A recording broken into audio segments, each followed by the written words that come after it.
Paz do Senhor, Fábio. Fábio, a pergunta que você coloca, na verdade eu tenho que dizer para você que ela é o anseio de muitas pessoas que a gente já conheceu na internet, tá? A paz do Senhor, pastor, eu tenho uma pergunta e gostaria que o Senhor respondesse num vídeo. Ficaria grato. A pergunta é a seguinte: tem como eu ser luterano sem ter uma comunidade luterana por perto?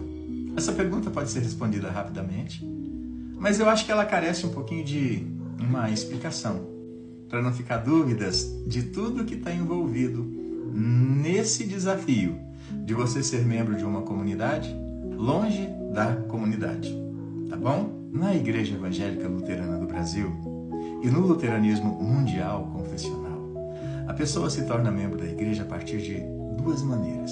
A primeira é quando nós somos batizados e revestidos de Cristo e inseridos no corpo de Cristo por meio do santo batismo.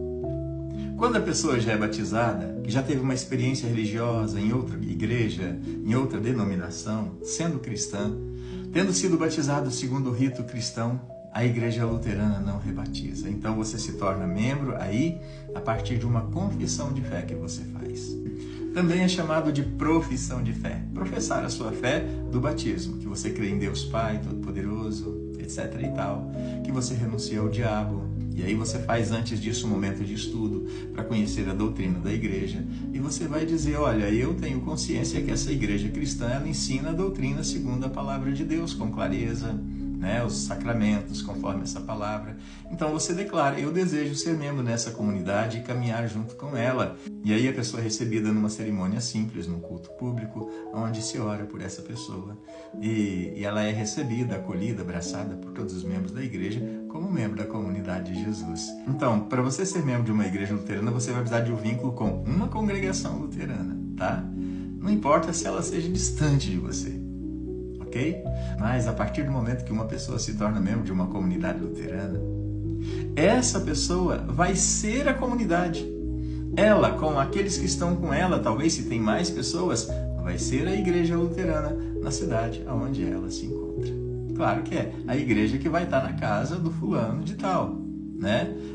Pode ser uma, duas, três pessoas, não importa, ela confessa a sua fé em Jesus e ela tem um jeito de enxergar a vida cristã conforme a orientação cristã luterana, que prima, que valoriza a liberdade cristã com responsabilidade, com amor à palavra de Deus, que valoriza tantos pontos da doutrina que são maravilhosos, esse jeito da gente viver a nossa fé cristã.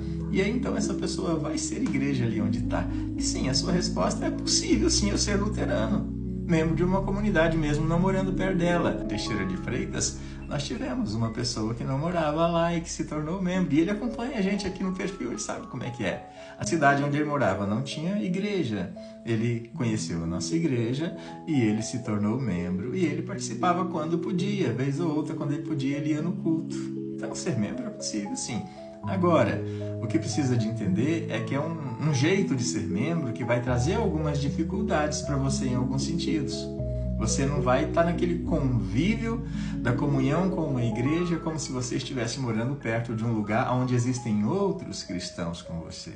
Que pode ir num templo, que pode ter atividades as mais diversas de estudos, de crescimento, de testemunho, de evangelismo, de comunhão, né? Então, isso aí, você não vai ter esse privilégio de estar próximo a outras pessoas que têm a mesma fé para desfrutar desses momentos maravilhosos. Como Hebreus 10:25 fala para nós, né? De estimular um ao outro, de ajudar um ao outro no crescimento da fé, ainda mais considerando que Jesus vai voltar e que os dias que nós vivemos são difíceis.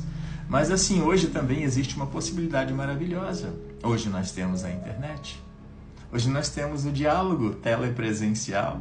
E o maravilhoso nisso tudo é que a nossa mente ela não diferencia se nós estamos aprendendo num templo de uma igreja ou num salão ou a partir de um estudo com vídeo, com um pastor, com uma comunidade, ou acompanhando um culto pela internet daquela igreja da qual eu sou membro. Então são perspectivas maravilhosas que podem ajudar alguém no crescimento e na vivência da sua fé, tá? O que eu aconselho quem deseja se tornar membro da igreja morando longe, primeiro para ele analisar, existe alguma comunidade mais ou menos perto? Se existe, já facilita um pouco, um vínculo de união com uma comunidade o mais perto possível. Não havendo, busca-se aquela que é a mais próxima possível. Não tendo nenhuma próxima, busca-se aquela que a pessoa vai ter o desejo no seu coração. E aí vai procurar conversar com o pastor, vai estabelecer um diálogo. Olha, o que a gente pode fazer para ajudar no seu crescimento, ajudar na sua fé? Né? A questão da Santa Ceia, que ela acontece na comunidade, na igreja. A Santa Ceia é uma necessidade na nossa vida cristã, mas também é possível eu ser cristão alimentando a minha fé na palavra e a Santa Ceia eu participar nela quando eu tiver a oportunidade de estar com outros irmãos. Então, Fábio, eu te digo sim, é possível ser membro de uma comunidade luterana mesmo não morando perto dela. Claro, vai ter as condicionantes para quem vai ser o membro. Quem sabe, Fábio, aí também esteja um mover de Deus. Quem sabe aí também esteja um chamado de Deus para a própria igreja. Você sabia que a maioria das igrejas no norte e no nordeste começaram assim? Alguém ouviu um programa de rádio, queria a visita de um pastor. Alguém ficou conhecendo a igreja, não tinha igreja, então a igreja enviou missionários, evangelistas. Com o tempo, então, passou a estar presente em todos os estados brasileiros. Claro, infelizmente, não em todas as cidades. Mas Deus é o Senhor da igreja. Ele dirige a história da igreja. E às vezes, Fábio, ele chama uma pessoa lá, num lugarzinho lá, para ali começar um trabalho para alcançar muita gente. Tá bom, meu irmão? Um abraço para você, obrigado por estarmos juntos aqui e Deus também acalente esse anseio no seu coração. Tudo é possível em Cristo Jesus, meu irmão querido. Um abraço.